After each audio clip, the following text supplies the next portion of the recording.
नमस्कार दोस्तों, स्वागत है आपका हमारे चैनल समर्पण जीएस एकेडमी में। आज हम लोग अपने चैनल पर एक नई सीरीज़ की शुरुआत कर रहे हैं, जहां पर हम लोग सुप्रीम कोर्ट के द्वारा दिए गए इम्पॉर्टेंट जजमेंट्स के बारे में जानेंगे कि वो जजमेंट किस चीज़ से रिलेटेड है, हमारे पॉलिटी को किस तरीके से इफ़ेक्ट करता है और वो किस तरीके से जो है वो कोर्ट में गया था। इन सभी चीज़ों को अलग अलग 3, 4, 5, 6, 7 जितने भी इम्पॉर्टेंट केसेस होंगे उन सभी को हम लोग इस सीरीज़ में डिस्कस कर रहे होंगे। तो आज का जो केस है वो रिलेटेड है Vishakha versus state of Rajasthan. आप लोगों ने काफ़ी सुना होगा इस केस के बारे में, जिसमें सुप्रीम कोर्ट ने अंततः एक गाइडलाइंस जारी की थी जिनको विशाखा गाइडलाइंस कहा जाता है। तो ये केस किस तरह से आया था, ये किन किन फंडामेंटल राइट्स को अफेक्ट करता है और सुप्रीम कोर्ट का अल्टीमेट जजमेंट क्या था इसको लेकर, इसको हम लोग आज समझेंगे।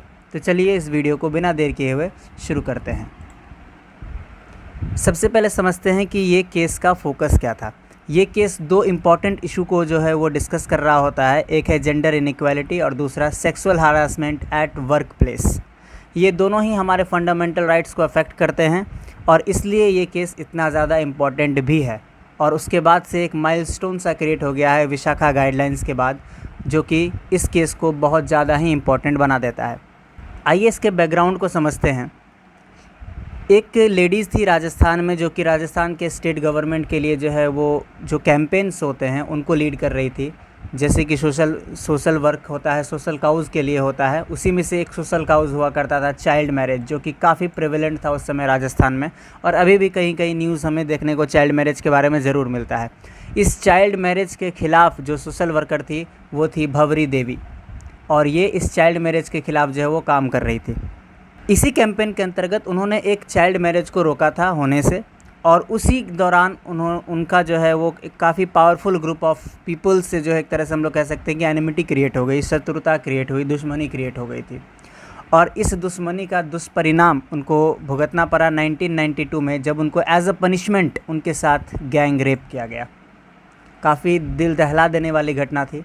लेकिन 1990s के समय में अगर कोई महिला इसको लेकर आगे बढ़ती है तो अपने आप में एक बहुत बड़ा अचीवमेंट है ये। और उन्होंने इसको चुपचाप नहीं रखा, इसके खिलाफ़ उन्होंने केस फाइल करी।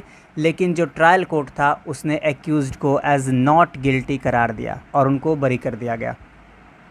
लेकिन ये घटना इतनी छोटी नहीं थी कि ये चुपचाप इसी तरीके से दब के रह जाती।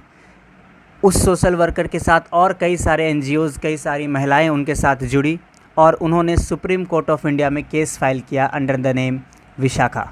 और इसीलिए सुप्रीम कोर्ट ने जो इसके लिए गाइडलाइंस जारी की थी उसको विशाखा गाइडलाइंस का नाम दिया जाता है।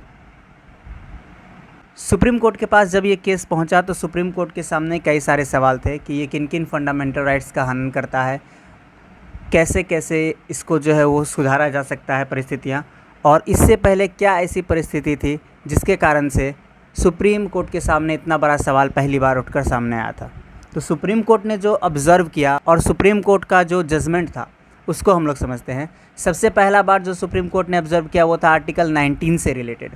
आर्टिकल 19G में एक प्रोविज़न है जो कि हमारा फंडामेंटल राइट्स है, जिसको हम लोग कहते हैं अभिव्यक्ति की स्वतंत्रता, freedom of speech and expression के अंतर्गत आता है ये 19G में, जिसको हम लोग बोलते हैं right to practice any profession और ऑक्यूपेशन और बिज़नेस। यानी कि आपको किसी भी तरह के प्रोफेशंस, किसी भी बिज़नेस, किसी भी व्यवसाय को करने का अधिकार होता है। सुप्रीम कोर्ट ने ऑब्ज़र्व किया कि जब तक उस कोई भी काम को करने का जो इन्वायरमेंट है, जो वर्क प्लेस है, अगर वो प्रोटेक्टिव नहीं है तो आर्टिकल 19G का जो फंडामेंटल राइट्स है वो उतने बेहतरीन तरीके से लागू नहीं हो सकता। यानी कि आर्टिकल 19 का जो G सेक्शन है वो डिपेंड करता है इस बात पर कि आपका वर्क प्लेस कितना प्रोटेक्टिव है। इसी बात को सुप्रीम कोर्ट ने ऑब्ज़र्व किया इस केस में। इसके बाद उन्होंने इस चीज़ को कि आपका वर्क प्लेस कितना प्रोटेक्टिव है उनको उन्होंने राइट टू लाइफ के अंतर्गत कैटेगराइज़ किया।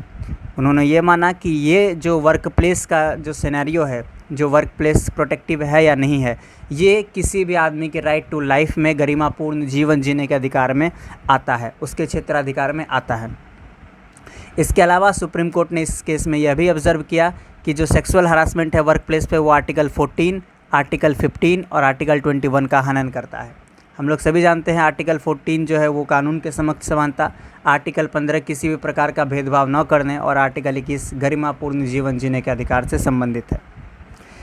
इसके बाद ऑनरेबल सुप्रीम कोर्ट ने इस तरह के कोई भी घटना अगर होती है तो उसको किस तरीके से डील किया जाए उसके लिए कई गाइडलाइंस जारी किए और उन गाइडलाइंस को ही विशाखा गाइडलाइंस के नाम से जाना जाता है। और जब तक कोई नया कानून नहीं आ जाता तब तक आर्टिकल 141 के तहत, आर्टिकल 141 के तहत ये विशाखा गाइडलाइंस को जो है एज अ लॉ ट्रीट किया जाएगा। इससे पहले सुप्रीम कोर्ट का जो ये जजमेंट था उससे पहले आईपीसी के सेक्शन 354 और 509 के तहत जो है इस तरह की केसेस रिपोर्ट की जा रही थी, लेकिन वो उतनी तरीके से कारगर नहीं साबित हो रही थी, जिस कारण से सुप्रीम कोर्ट को विशाखा गाइडलाइंस देना पड़ा। और उसके बाद कई सारे जो है वो सिनेरियो चेंज हुए, महिलाओं की स्थिति में सुधार देखने को मिला है। करंटली अगर हम लोग सिचुएशन देखें तो सुप्रीम कोर्ट के गाइडलाइंस के बाद काफ़ी समय लगा। 1997 में सुप्रीम कोर्ट का वो गाइडलाइंस आया था। उसके लगभग 15 से 16 साल के बाद एक कानून बनाया गया 2013 में, जिसको कहा जाता है the sexual harassment of women at work place prevention, prohibition and redressal act. और वर्तमान में यही वो कानून है जो इस तरीके के सिचुएशन को हैंडल करती है, जो इस तरीके के सिचुएशन से डील करती है। तो आज हम लोगों ने इस लेक्चर में विशाखा केस के बारे में समझा कि वो किस किस प्रोविजंस से डील करता है, कौन कौन से फंडामेंटल राइट्स को सुप्रीम कोर्ट ने माना कि वो हनन करता है, और कैसे विशाखा गाइडलाइंस जो है सामने आया। अगले वीडियो में हम लोग विशाखा गाइडलाइंस को डिटेल में पढ़ेंगे कि उसमें क्या गाइडलाइंस थी और 2013 का जो कानून है उसमें क्या क्या प्रोविजंस किए गए। वर्क प्लेस पर एक कमेटी बनाई जानी है जिनका चेयरमैन जो है वो एक महिला होनी है, एक एनजीओ से भी कोई मेंबर होगा जो इस तरह के केसेस से डील करेगा। ऐसे ऐसे प्रावधान जो है वो इस कानून में भी किए गए हैं और विशाखा गाइडलाइंस में भी कहा गया था। तो उसको हम लोग डिटेल्स में देखेंगे कि विशाखा गाइडलाइंस क्या थी सुप्रीम कोर्ट की, कंप्लीट देखेंगे।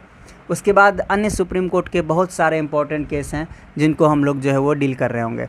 तो अगर आपको चैनल अच्छा लग रहा है, वीडियो अच्छा लग रहा है, तो हमारे चैनल को ज़रूर सब्सक्राइब करें, हमारे वीडियोस को लाइक करें और शेयर करें। अगले वीडियो में मिलते हैं, तब तक के लिए बहुत बहुत धन्यवाद।